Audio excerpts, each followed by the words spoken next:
On se retrouve à l'occasion du concert que tu as fait au Raymond Bar. Oui. On va parler de ton état d'esprit, à l'occasion même de ta tournée, hein. Pas que du concert ce soir. Est-ce que le public a été réceptif? Est-ce que tu as senti des bonnes vibes? Qu'est-ce que tu en as tiré comme expérience? Beaucoup de questions. Oui, ce soir je joue au Raymond Bar à Clermont-Ferrand. C'était une très belle soirée. J'ai pris beaucoup de plaisir à interpréter mes morceaux. Chaque concert, chaque ville a une atmosphère différente. Donc aujourd'hui c'était spécial. Ouais. C'était bien. Et du coup, tu es content de ta prestation de ce soir, voilà. Je suis content de ma prestation, je suis content du lien que j'ai pu créer avec le public, la connexion s'est faite assez rapidement. Oui. Tu es resté un petit peu après en plus, donc ça fait toujours plaisir aux personnes qui sont bien rencontrer le public. Après, en tout cas, à mon stade où j'en suis, je peux me le permettre. Voilà. Et j'espère que ça continuera comme ça. Chaque public en plus est différent, donc c'est parfait.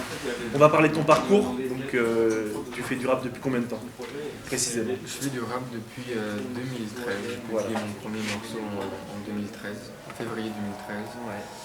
Et depuis, je continue, j'expérimente dans ma chambre, à chercher des nouvelles sonorités, à la fois avec ma voix, mais aussi dans des instrumentales. D'accord. Et justement, avant ces albums que tu as enregistrés, tu faisais de l'écriture? Oui, absolument. J'écris depuis très très longtemps. Depuis tout petit en fait. Voilà. Et donc du coup, il y a eu un déclencheur qui t'a amené au rap. Oui, au lycée avec une bande de potes. Pour passer nos journées ensemble, pour passer le temps, pour trouver une occupation, une liberté suffisamment. On a trouvé le rap parce que c'était en vogue. C'était ça. Donc du coup, tu t'es pris au jeu au fur et à mesure. Très rapidement, et c'est devenu de moins en moins plus sérieux, et aujourd'hui j'en suis là. D'accord, c'est bien. On va parler de ton album sans dire adieu. Est-ce que tu peux nous en dire deux, trois mots? Est-ce que ça sonne comme un au revoir qui amène justement sur un prochain projet? Tout résumé. Sans dire. L'expression sans dire adieu. Moi, je l'ai interprété comme ça. C'est un synonyme d'un au revoir, il y a un au revoir, et ça annonce un prochain chapitre. Un prochain chapitre. Une façon de clôturer un peu ce que tu as fait ces dernières années. Et là, tu as envie d'embrayer sur quelque chose de nouveau. C'est pas une façon de clôturer. Enfin, de toute façon, chaque morceau est une façon de tirer, de faire une croix sur le précédent. Enfin, ma conception. D'accord. Du prochain morceau, du précédent morceau, même si parfois j'avoue j'ai du mal parce qu'il y a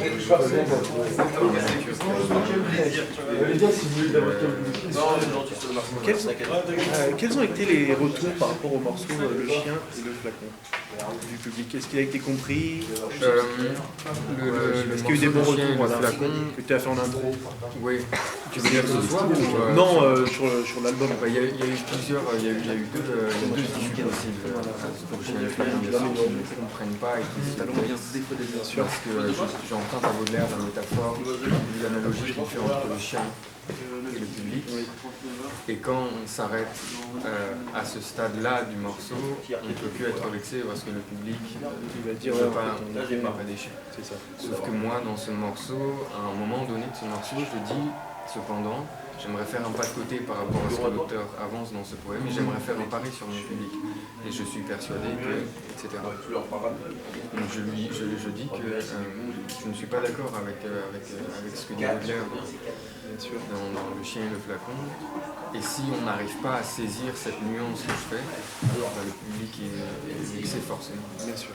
Est-ce que c'est quelque chose qui revient souvent? Est-ce que tu lis souvent? Est-ce que tu es influencé par la philosophie ou la littérature justement de ces artistes français? Est-ce que tu t'en sers dans tes textes au quotidien? Ah oui, comme ça, tu lis beaucoup déjà. Ouais. Quand j'ai un peu de temps, je lis. Voilà. Ça m'aide. Il y a eu une référence à Voltaire, j'ai vu dans un morceau, je ne sais plus lequel c'est, mais justement il y a la référence à cet artiste-là. Oui, en fait, c'est pas une référence à Voltaire, c'est plus une référence à Victor Hugo.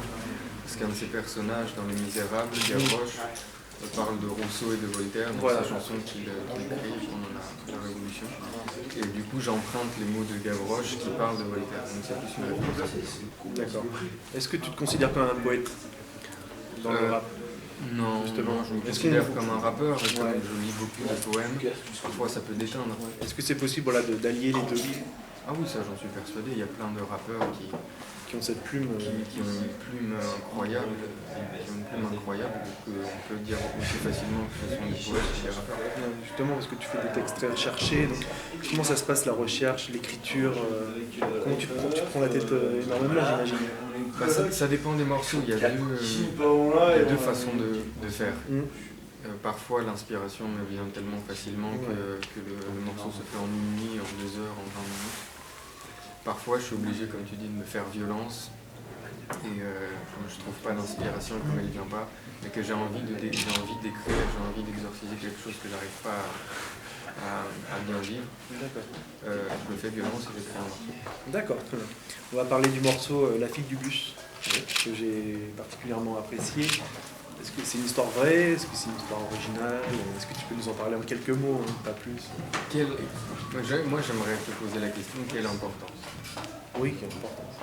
Mais c'est pour développer un peu plus là-dessus, justement, si ça avait une teneur particulière pour toi, ce morceau. Oui, ce morceau a une importance pour moi. Mais j'aime pas en fait parler analyser mes morceaux, interpréter une phrase que j'ai faite, parce que parfois l'auditeur se fait une idée du morceau et quand moi j'en parle, il n'y a pas forcément de message derrière. Déçu. De quoi? Il n'y a pas forcément de message quand tu enregistres le morceau à ce moment-là. Si, mais peut-être un message différent de ce que va comprendre celui qui écoute. D'accord. J'ai pas envie de casser ça. D'accord. On va parler de la suite justement, prochain projet. Enfin, il y a cette tournée qui est en cours d'aboutissement. Est-ce que derrière ça a déjà commencé à enregistrer des nouveaux textes, des nouveaux morceaux, à écrire Le fait d'avoir fait Sans dire adieu, c'est mon premier vrai projet parce que j'avais une idée en tête et je l'ai mise en œuvre. Tandis que les premiers sons du reste de ma vie, j'avais sorti 14 morceaux sans calcul et ensuite j'en ai fait un projet. Et oui, le fait d'avoir sorti Sans dire adieu et d'avoir fait quelque chose de très cohérent, ça m'a permis de me rendre compte où j'en étais très précisément.